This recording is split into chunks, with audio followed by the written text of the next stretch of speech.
Breaking news mga kababayan, Donald Trump may sinabi na ikinagulat ng buong Israel. Hindi sila makapaniwala na sasabihin niya ito.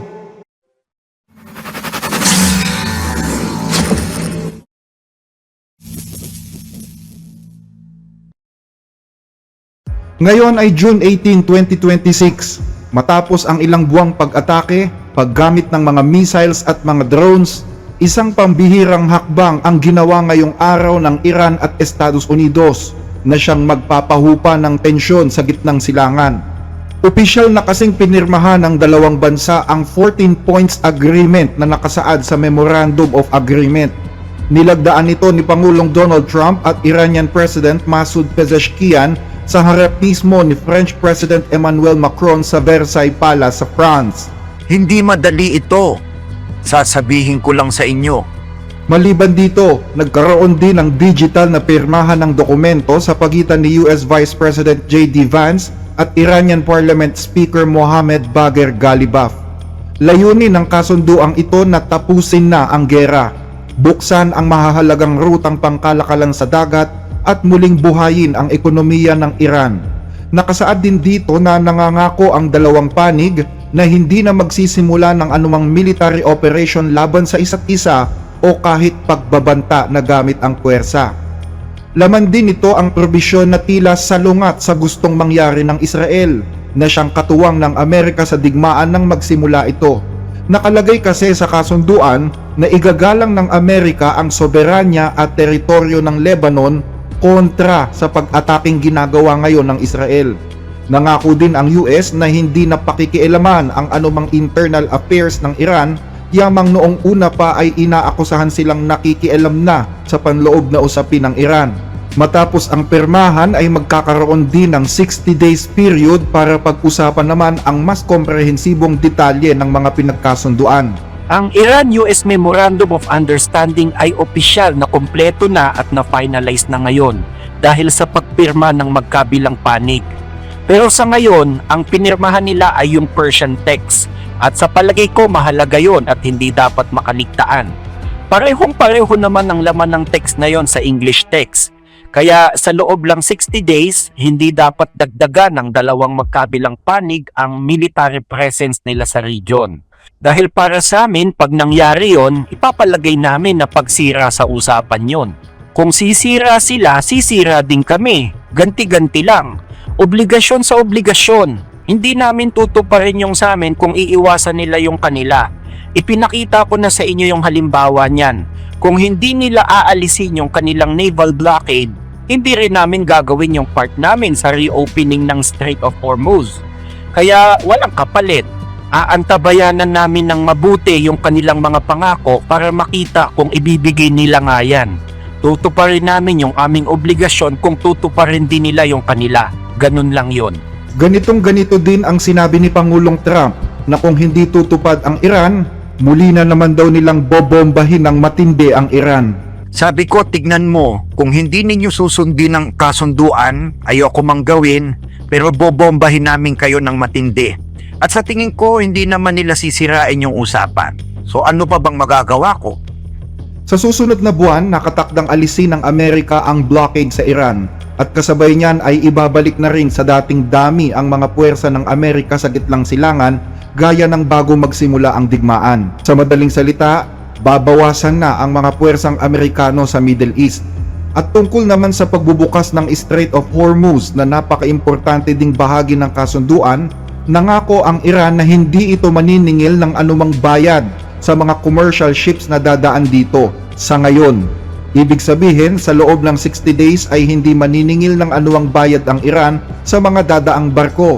Pero hindi pa ito pinal dahil pagkatapos ng 60 days, posible umanong maningil din ang Iran ng service charge para sa mga navigational service, environmental protection, security at iba pang serbisyo. Kasama ng Iran ang bansang Oman sa pagpapatupad nito, pero lahat yan ay depende pa rin sa mga mapag-uusapan sa loob ng 60 days.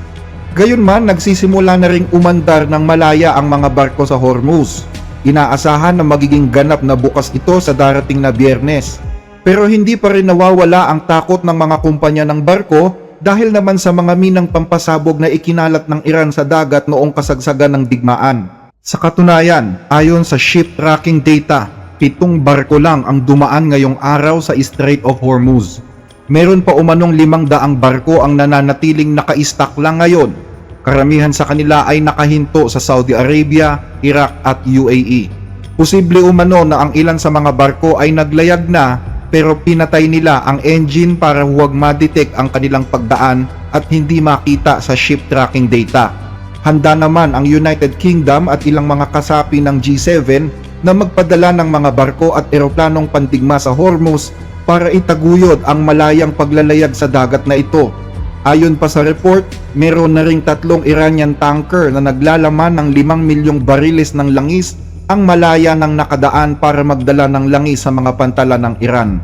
Kasama din sa kasunduan na magtutulungan ang US at ang mga kaalyado nito sa region para bumuo ng planong reconstruction and development na nagkakahalaga ng $300 billion para sa Iran. Manggagaling ang pondo sa international at regional investments. Posible ding ma-unfreeze na ang mga frozen assets ng Iran sa ibang mga bansa para magamit nito sa kanilang ekonomiya habang tinutupad ang kanilang mga obligasyon. Dagdag pa rito ang pangakong aalisin na ang mga sanctions na nakapataw sa Iran. Para sa Iran, napakahalaga niyan dahil ilang dekada na rin silang nagtitiis sa mga sanctions. Kabilang sa mga sanctions na aalisin ang pagbabawal na maibenta sa international market ang mga langis ng Iran. Ano pa daw kasi ang silbi ng oil sanction kung nakakapagbenta pa rin sila sa China? Binabanggit din sa kasunduan ang agarang pagpapatupad ng sanction waiver para sa Iran na gagampanan naman ng US Treasury Department sa lalong madaling panahon. At ang pinakamahalaga sa lahat, formal na nangako ang Iran na hindi ito kukuha o bubuo ng nuclear weapon. At kung ano ang gagawin sa mga uranium enriched ng Iran, isa yan sa mga pag-uusapan sa loob ng 60 days. Pero sa ngayon, pananatilihin muna umano ng magkabilang panig ang status quo o kasalukuyang kalagayan ng nuclear projects ng Iran hanggang sa matapos na ang mga pag-uusap. Sa makatwid, mananatili sa Iran ang mga uranium pero magkakaroon sila ng pananagutan na i-dilute o palabnawin ito. Kapansin-pansin din na hindi kasama sa MOU ang mga missiles ng Iran na isa sa mga pangunahing bagay na gustong alisin ng Israel sa Iran. Ayon sa rehimen, off-limits sa anumang kasunduan ang kanilang mga missiles. Pabiru pa ngang sinabi ng spokesperson ng Iranian Foreign Ministry na galit daw ang kanilang mga missiles kapag pinakikialaman ang mga ito.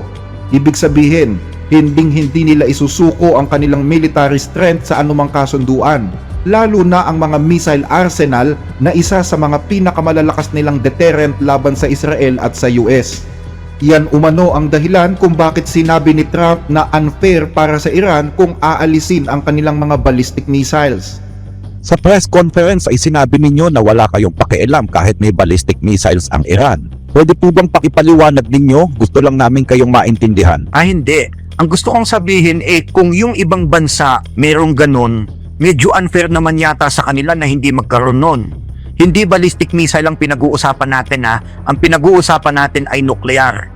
Kung ang Saudi Arabia at Qatar at silang lahat ay meron din, tamang proportion lang yon. Sa tingin ko okay lang. Yun ang ibig kong sabihin. Sa ngayon ay bumubuo na ang magkabilang panig ng mga balangkas para magkaroon ng final approval sa harap mismo ng UN Security Council. Pero kung may mga natuwa, meron din namang hindi natuwa sa kasunduan. Kabilang na dito ang ilang mga kilalang kritiko ng Islamic regime sa Iran. Ayon sa kanila, hindi man lang daw binigyan ng puwang sa kasunduan ang tunay na ipinaglaban ng libo-libong mga Iranians na ipinapatay ng rehimen bago magsimula ang digmaan. Una sa lahat, nagpapasalamat ako kay Pangulong Trump sa pagligpit niya kay Ali Khamenei na siyang pinakamalaking kaaway ng Amerika na siyang nagputos ng massacre. Nang alisin niya ang mga high-ranking members ng Revolutionary Guards, yung terrorist organization na yon, nagpapasalamat talaga kami sa kanya. Talagang panalo yon. Pero gusto ko lang sabihin yung sinabi ni Pangulong Trump nang sabihin niya na ang tatanggapin lang niya ay ang unconditional surrender ng Islamic Republic. Itong kasunduang ito ay talagang napakalayo sa unconditional surrender. Hindi ko masasabing panalo yan dahil una sa lahat, wala man lang binanggit tungkol sa mga tao sa Iran, sa mga massacre, sa human rights. Isa ako sa mga malalaking kritiko ni President Obama sa loob ng mahabang panahon dahil pinabayaan niya ang mga tao sa Iran. Si President Trump mismo ang nangako na tutuparin niya yung mga ipinangako. Pero itong deal na ito, hindi naman pag-surrender to eh. Para sa akin at sa milyong-milyong Iranians, kinakabahan na talaga kami dahil alam namin kung paano nila gagamitin yung perang yon para buhayin ulit ang Hamas, palakasin ulit ang Hezbollah, muling itayo ang mga Houthi.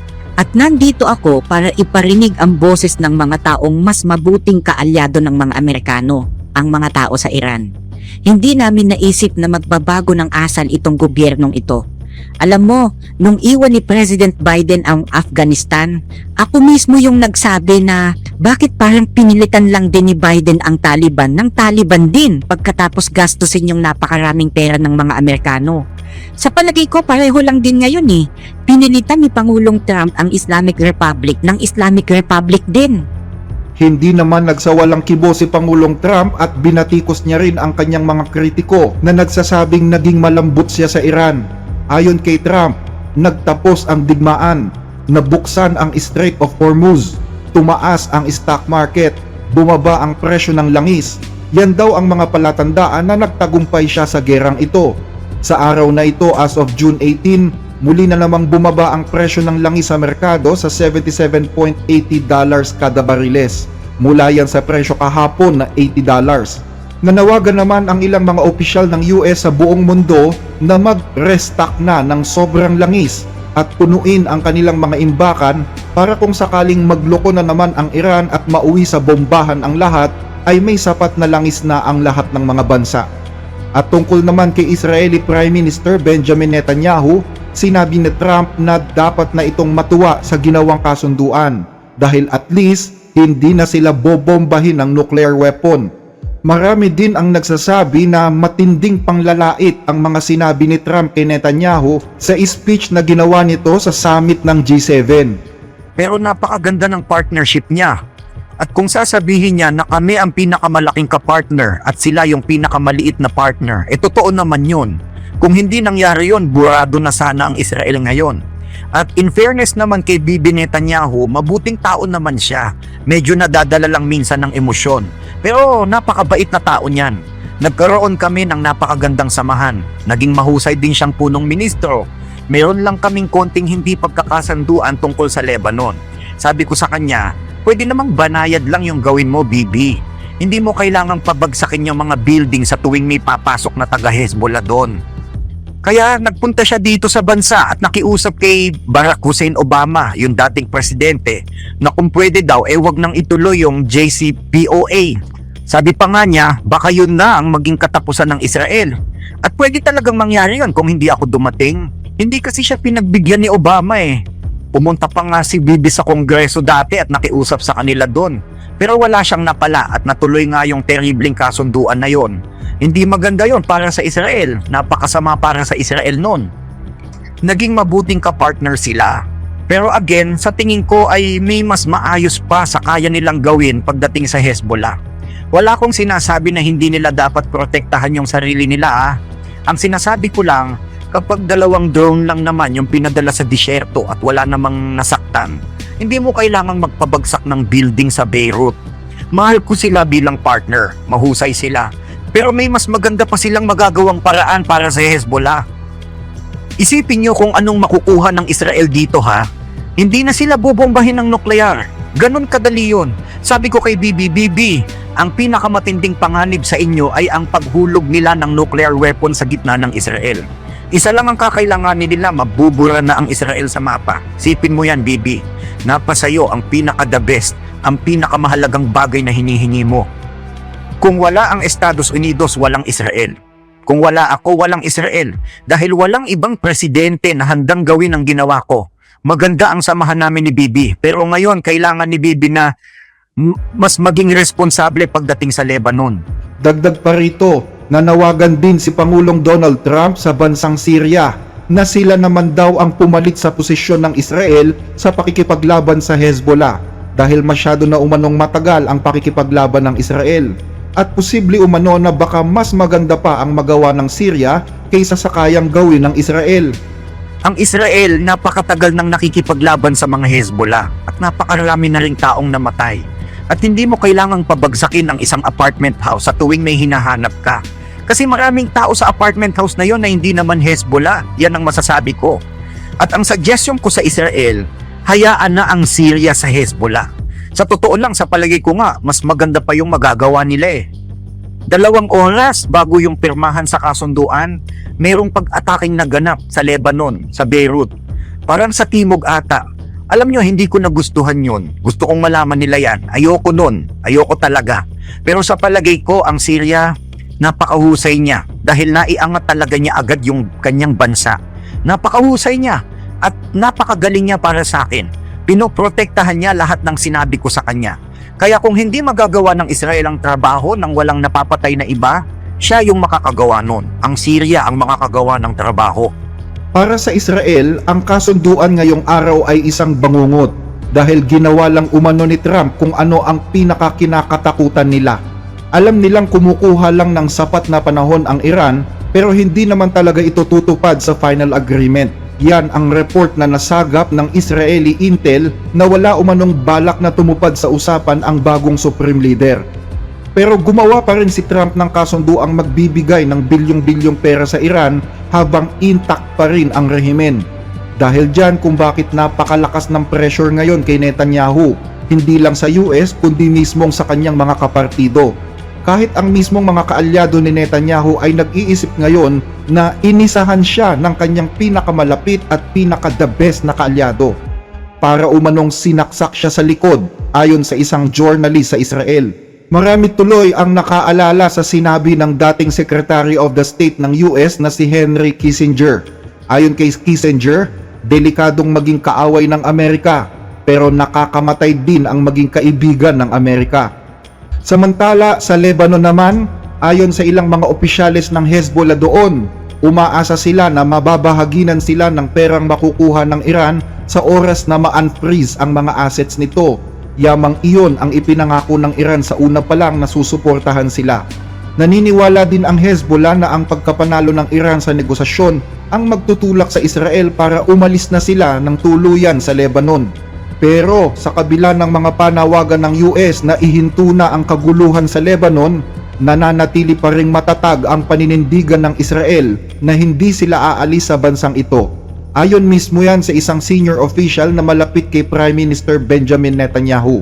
Sa katunayan, nag-issue pa ng bagong occupation map o mapa ng pananakop ang Israel sa Lebanon ngayong araw. Kung nagugustuhan ninyo ang mga discussion na ito, paki-like at mag-subscribe po sa ating channel at i-click ang notification bell para lagi kayong updated. Malaking tulong po ito hindi lamang sa ating channel kundi pati sa ating mga kababayang nangangailangan na aming sinusuportahan. I-follow din po kami sa Facebook, The Blessed Reader. Para sa inyong mga tanong, concerns o suggestions, mag-message lamang po kayo. Maraming salamat!